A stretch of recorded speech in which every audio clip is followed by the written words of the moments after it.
Elisabeth von Harburg, bonjour. Pas Von Harburg, Von Harburg. Von Harburg. Premier jour des Utopiales, première séance de dédicace, vos premières impressions? C'est pas la première fois que je viens aux Utopiales, d'abord et d'une. Et de deux, j'ai l'habitude des séances de dédicace où il n'y a personne, donc ça me dérange pas trop.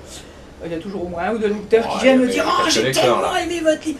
Non, j'étais venue en 2006, et ça n'a pas dérougi pendant 2 heures, j'en revenais pas. Et maintenant, je paye. Non, mais c'est la première des séances de dédicace. De toute façon, il y a toujours des gens qui viennent me voir, ils sont toujours sympathiques. Moi, j'aime bien. J'aime beaucoup les Utopiales. Je suis venue la première fois donc en 2006, j'étais éblouie, 40 000 personnes, bah, c'était l'anniversaire de Jules Verne hein, en plus. Et ça m'a beaucoup revigorée parce que quand on vit dans le milieu nord-américain, c'est certain que le lectorat vieillit et qu'on ne voit pas beaucoup de jeunes, enfin dans les conventions ordinaires, la habituelle américaine, etc. Plus sur la sci-fi. Non, c'est juste que effectivement le lectorat vieillit et qu'on n'a pas l'impression qu'il y a beaucoup de remplacements. Alors que quand on vient ici, bon d'accord, c'est un festival multimédia, mais on voit beaucoup de jeunes. Et ça, je trouve que c'est extrêmement agréable.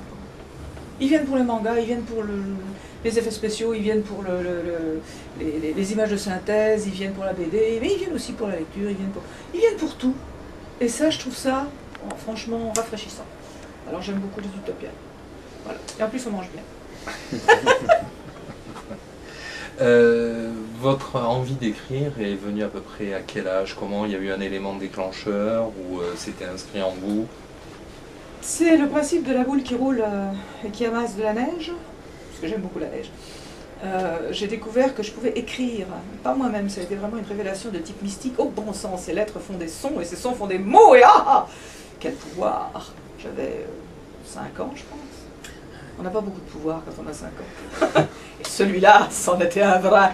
Alors j'ai commencé à écrire des petites phrases, puis ma mère s'en est rendue compte, avec mes petits cubes en bois. Ça vous date tout de suite, ça. Oui, et ma mère, oui, vous aussi, bon d'accord. Ma mère s'en est rendue compte. Oh, la petite écrit. Alors elle m'a fait faire écrire des phrases. Je suis arrivée à l'école, à la petite école, je savais écrire. Je faisais 18 fautes par phrase, mais je savais écrire. Et alors après, bon, bah, ça s'est arrangé. J'ai continué à être toujours bonne avec les mots. J'avais établi une très bonne relation avec les mots. J'aime les mots. Les mots, je les appelle les animaux. Ils sont vivants pour moi. Et, bon. Et les profs ont continué à pas me passer la main dans le dos parce que je faisais des bonnes compositions françaises et des bonnes dissertations et bli. Et donc la boule a roulé et comme j'étais alors le cas classique, enfance solitaire, entouré de livres, les mots sont devenus mes compagnons. J'ai toujours aimé me raconter des histoires et à un moment donné j'ai commencé à en écrire des petits bouts. D'abord j'ai réécrit les fins des films qui finissaient mal, à mon avis. J'ai réécrit la fin de The Alamo. Et puis, bon, à ce moment-là, à peu près au même âge, vers 15 ans, j'ai découvert la science-fiction. Et là, ça a été extraordinaire parce que ça m'a donné la permission d'écrire. J'avais écrit autre chose avant, j'avais écrit un roman psychologique. Le genre de roman psychologique qu'on écrit quand on a 15 ans, c'est-à-dire que c'est exactement l'inverse de la vie que vous menez, n'est-ce pas? Tout se passe bien, tout le monde vous aime, vous êtes beau, vous êtes riche. Sauf que ça finissait mal pareil. Alors, ça m'a beaucoup... Ça m'a fait très peur. Je l'ai rangé dans un tiroir. Et je n'aurais sans doute jamais écrit si je n'avais pas rencontré la science-fiction, qui m'a fait penser que je pouvais écrire des histoires qui ne parlaient pas de moi. Ça ne parlait pas de moi, ça parlait de créatures exotiques dans des lieux étranges, lointains. Et via quels auteurs particulièrement? Alors là, j'ai eu l'autre chance, c'est que je suis tombée sur quelqu'un qui vendait sa collection de fiction à l'époque. Et donc j'ai eu une espèce d'approche œcuménique de la science-fiction, tous les thèmes, tous les genres, par le biais de la nouvelle, et aussi bien des Anglais que des Américains, que des Français, que des Italiens, que des Russes. C'était une découverte de textes en français ou en anglais? Ah, c'était des textes en français, mais j'ai très vite épuisé ce qu'il y avait dans les librairies d'occasion de mon coin, et comme j'étais bonne en anglais, je me suis tournée vers l'anglais, ce qui m'a fait faire des progrès extraordinaires en anglais, ce qui m'a beaucoup servi par la suite. Mais disons que j'ai toujours écrit pour moi, et encore maintenant j'écris pour moi. Je ne suis pas le genre qui vous dit « Oh, à 7 ans, je savais que je serais une écrivaine ». Non, pas du tout, je voulais être dessinatrice. Je voulais être artiste, mais mes parents m'ont savamment découragée d'être... Alors qu'ils m'encourageaient plutôt à écrire. Quoi qu'ils ne pensaient pas que ça se serait dégradé à ce point-là, mais enfin bon. Et à un moment donné, bon, quand j'ai eu 16 ans, j'ai fait un rêve qui m'a beaucoup frappé et dont j'ai tiré une histoire qui a tout de suite été une histoire gigantesque que j'ai écrite et réécrite pendant 10 ans, avec laquelle j'ai appris à écrire, qui a fini par être publiée l'année de mes 50 ans, je me suis décidée. Et j'en avais envoyé des bouts à Elisabeth Gilles qui dirigeait la collection Présence du Futur à l'époque, chez Deneuve. Elle me dit, écoutez, c'est très intéressant, mais je ne sais pas quoi faire avec ça. Vous n'avez pas autre chose? Je dis, ben non. Ben, quand vous aurez autre chose, envoyez-le moi. Et là, à un moment donné, c'était ma période féministe, j'étais en train d'écrire un roman férocement féministe. Et pour la fin de ce roman, j'avais besoin d'un petit bout de texte. Alors j'ai commencé à écrire ce petit bout de texte, et au bout de 3 semaines, c'était 200 pages. Alors j'ai dit, ok, c'est un roman. Et quand ce roman était fini, je l'ai envoyé à Elisabeth Gilles, qui m'a dit, ouah, c'est génial, je le prends, est-ce que vous pouvez reprendre la 3e partie? J'ai dit, ok, d'accord. Et alors ce bouquin a gagné des prix tout de suite. Il a gagné le Grand Prix de la science-fiction française, il a gagné le prix Rosny. Et là, je dois dire que ça a vraiment... ça a fait vraiment partir la boule de ce côté-là, du côté de la publication. J'avais déjà publié un recueil de nouvelles au Québec. J'ai publié par la suite un autre recueil de nouvelles en France. Et puis ensuite, j'ai publié... Vous étiez déjà impliqué dans le milieu de la SF j'étais passionné, quoi. Oui, mais pas en France. Non, au Québec, vous aviez déjà une activité éditoriale, etc. Oui, c'est ça. J'ai eu la chance de participer à la naissance du milieu du fandom québécois. Ça, c'est extraordinaire. C'est amusant, vous disiez tout à l'heure que, voilà, avant de découvrir votre passion pour les mots, vous vouliez être artiste. Est-ce que ça veut dire que vous ne placez pas l'écriture à un niveau artistique comme le dessin ou... Non, c'est pas ça, non, c'est un autre mode d'expression, tout simplement. On me dit quelquefois que j'ai une écriture très visuelle, ce qui m'étonne beaucoup, parce que moi Mais effectivement, il y a des choses pour lesquelles je visualise vraiment beaucoup. Mais non, le truc artistique, c'est dans les gènes. Il y a un courant dans la famille de peintres et de machins, et apparemment j'en avais hérité, mais on m'a découragé de l'exploiter. Ok.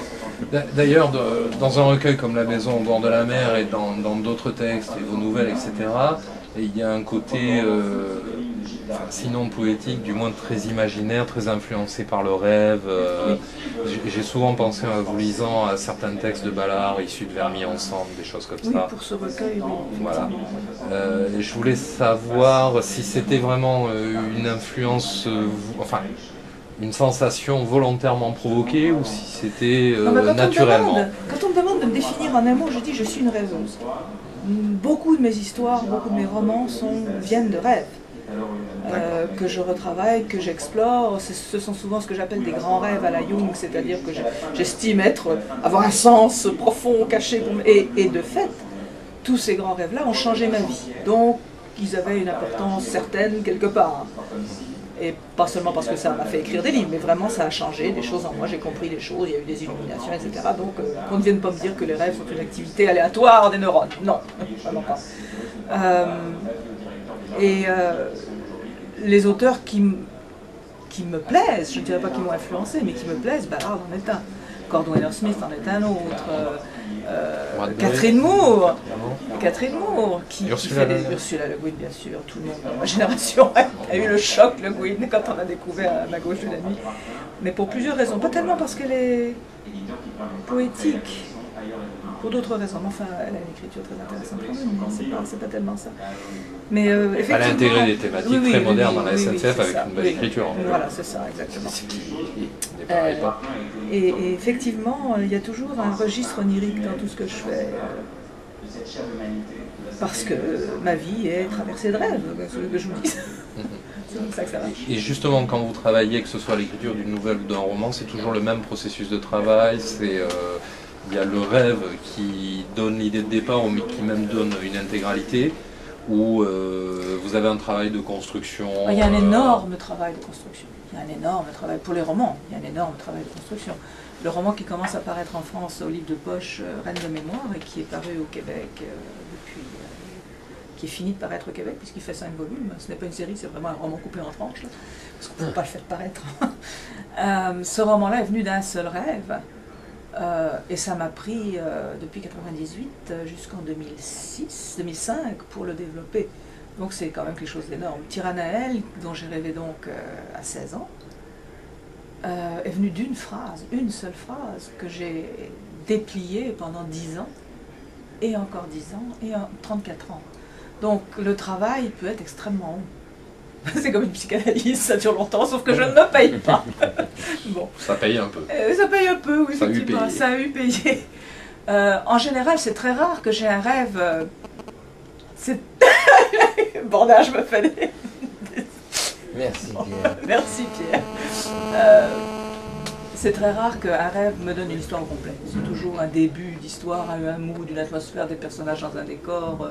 Et alors là, le festival des questions commence. Qui vous êtes, d'où vous venez, qu'est-ce que vous mangez la nuit, enfin bon, des choses habituelles, comment vous vous appelez, très important, comment vous vous appelez. Vous disiez, certains textes ont pris 34 ans, j'y suis revenu et encore revenu. D'autres prennent une semaine ou 2 jours. D'autres moins. Oui.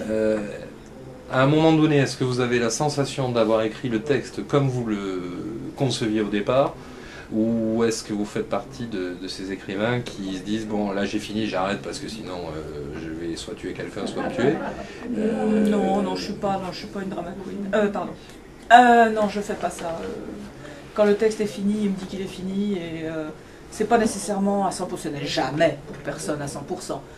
Mais je trouve, moi personnellement, je trouve que souvent c'est entre 70 et 80% de ce que je voulais faire, ce qui est quand même extraordinaire. Surtout pour un roman de 2000 pages, réussir à faire 80% de ce qu'on voulait faire, wow, je me surprends moi-même quelquefois. Les lecteurs peuvent avoir une idée différente, mais ils savent pas ce que je voulais faire, eux.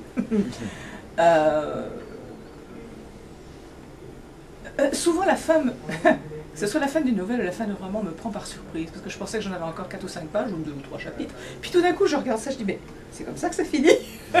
Alors c'est pas dans le genre dramatique, non, non, je ne tue personne, je ne me tue pas, non, au contraire, la chose la plus merveilleuse qui m'arrive, c'est quand j'écris, le bonheur total, c'est quand j'écris. D'accord. Et il y a des moments où vous vous dites vraiment, ah là ce que j'ai écrit c'était vraiment ça. Oui, il y a une ligne par-ci par-là, un paragraphe de temps en temps. Mais une ligne plus un paragraphe plus une ligne, au bout du compte, ça fait 70, 80%. Oui, mais finalement c'est ça que je voulais faire. Et pour revenir un petit peu aux différences d'écriture et de conception entre une nouvelle et une saga en plusieurs volumes, au démarrage justement d'un cycle en 5 volumes, vous savez déjà que ça va être X volumes ou vous êtes sur le format roman, d'accord, mais ça peut déraper. Ah ben je sais quand c'est un roman. Je sais très nettement qu'est-ce qui va être une nouvelle. Et à part la première expérience que j'ai faite d'écriture, donc qui devait être un texte genre 10 pages, et qui s'est ramassé un roman, ça ne m'est jamais plus arrivé après. J'ai toujours su, bon ça c'est une nouvelle. C'est une novella, mais c'est pas un roman. Le sujet même m'indique, pour moi, que ce n'est pas un roman. Par contre, il y a d'autres sujets, il y a d'autres ensembles de personnages et d'histoires. Ça c'est un roman, oui, et puis ça va faire au moins 3 volumes. Bon, je me suis fait avoir avec Reine de mémoire parce que ça devait faire 3 volumes, et puis le problème c'est que généralement je travaille donc beaucoup, je pré-travaille, je réfléchis d'avance, je construis, j'interroge mon monde. Je n'écris pas au fil de la plume, on ne fait pas de la création de monde en écrivant au fil de la plume, c'est pas vrai. Que ce soit de la science-fiction, de la fantasy ou n'importe quoi, on fait des tables, on fait des calendriers, on fait de la recherche, on interroge les personnages, on met le décor en place. Il faut qu'on sache au moins à 70% ce qui se passe là-dedans, comment ça se passe, pourquoi ça se passe, à qui ça arrive, pourquoi, et avoir une idée de comment ça finit. En général, quand j'ai la fin, ça commence à être bien. Quand j'ai la dernière phrase, là je sais que c'est prêt, c'est vraiment prêt. Mais le Reine de mémoire, par exemple, je ne l'ai pas, j'appelle ça le remue-ménage. Bon, bah, le remue-ménage, tout le monde, je pense, maintenant appelle ça le remue-ménage, en tout cas. Non, en français, on dit le brainstorming, ah oui, évidemment. on dit le brainstorming, évidemment, oui. Bon. Alors donc, le remue-ménage, pour moi, prend très longtemps. D'habitude, j'arrive en sachant tout ça. Mais pour Reine de mémoire, j'avais décidé de faire une expérience littéraire. On se demande pourquoi, je dois être maso. En tout cas, je ne l'avais pas fait aussi bien, ce qui fait que ça m'a pris beaucoup plus de temps. Et je me suis fait pogner, je me suis fait prendre, parce que, au bout du 3e volume, je me dis, il faut un 4e volume. Alors j'ai écrit le 4e volume, 1000 pages, le 4e volume. Alors là, mon éditeur a fait, non, ça ne va pas le faire. non, on va le couper en 2. Alors, heureusement, ça se prêtait. Il y avait un moment où je pouvais le couper, et c'était... Alors, j'ai fait beaucoup de shuffling, aussi je parle anglais. J'ai fait beaucoup de battage de cartes, ce chapitre-là, avant celui-là.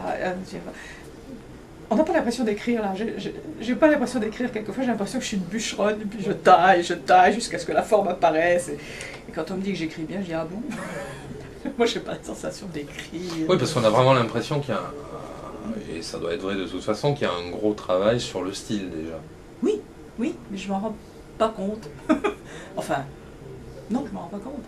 Enfin, on sent clairement que ce ne sont pas des mots jetés sur la page Non. dans un ordre aléatoire Non, pour non, arriver à bah faire non, au finish non, une non, histoire. non, non. On ne vous classerait pas dans cette catégorie. Non, pas quoi. du tout, non, vraiment pas. Non, Donc mais quand vous disons- dites je travaille pas, mon style, J'ai pas si, l'impression. quand Oui, même, oui, un petit peu. oui, non, si, bien sûr que je le travaille, mais je veux dire, j'en ai pas. C'est pas une l'impression- volonté de départ peut-être. Non, non, je veux raconter une histoire d'abord. Ouais, Mais comme l'histoire dépend des phrases et des mots, il est bien évident que quand il faut négocier toute une atmosphère et la transformation psychologique d'un personnage pendant une scène, ben ça va passer par les mots, ça peut passer par rien d'autre. Si je faisais du cinéma, ce serait des angles de prise de vue et des colorations et des trifouillages de pellicules, mais là non, enfin pas de pellicules, mais de choses virtuelles. Mais là non, donc les mots sont absolument importants, mais je les vois vraiment comme des outils. Là, moi je me sens comme une artisane en train de...